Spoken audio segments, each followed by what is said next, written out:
Hey everyone, so I just want to do a quick update here on planting or direct sowing onion seeds. So we have until the end of April to get your seeds, especially the onions, direct sowed, or else it's going to be too late to do by seed. So you can see these are just some 9-pack cells that I got going on here.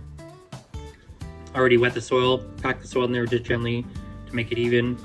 And also, as well, like every time you're doing your seeds, always make sure you check your germination rate and the amount of seeds. We have people coming in all the time telling us that they planted a bunch of seeds and there's 50-60 plants coming up and they don't know what to do with like all the plants. So every pack of seeds has a germination rate. You can see here, that one's at the top there, germination rate, and then how many seeds you got.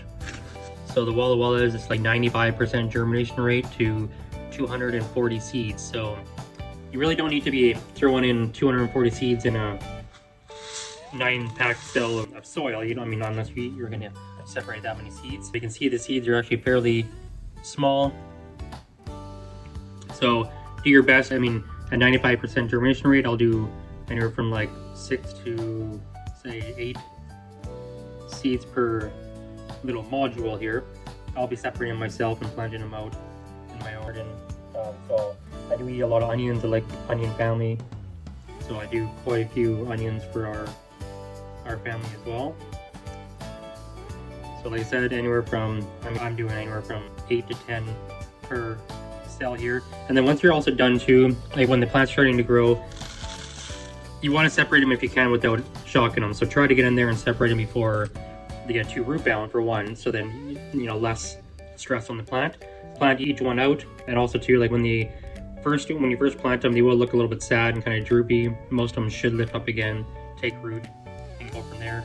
So you can see once they're all done there, and I'll take just a very light kind of sprinkle of soil afterwards and gently kind of sprinkle that soil on top just to basically cover up some of that seed, so that way the seed's kind of connected with the soil there.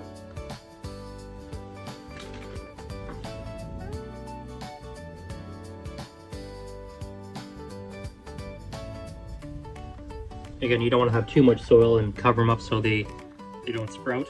And then once you're done covering up the top there, I just use the back of my hand, gently kind of pack it down so the seed is connected with the soil. And then I put them outside in a lot of, at least like 6 to 8 hours of direct sun, just to keep them nice and warm.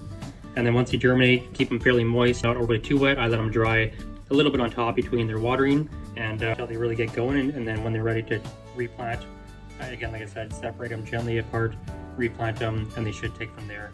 Keep them moist for the growing season, 6 to 8 hours of full sun, and then once they're ready, once the tops start to flop over, then you cut back on your watering a little bit. You don't need to keep watering them because the bulb is basically starting to kind of basically expand with the water, so you don't want to water too much or else the bulb will just kind of rot usually.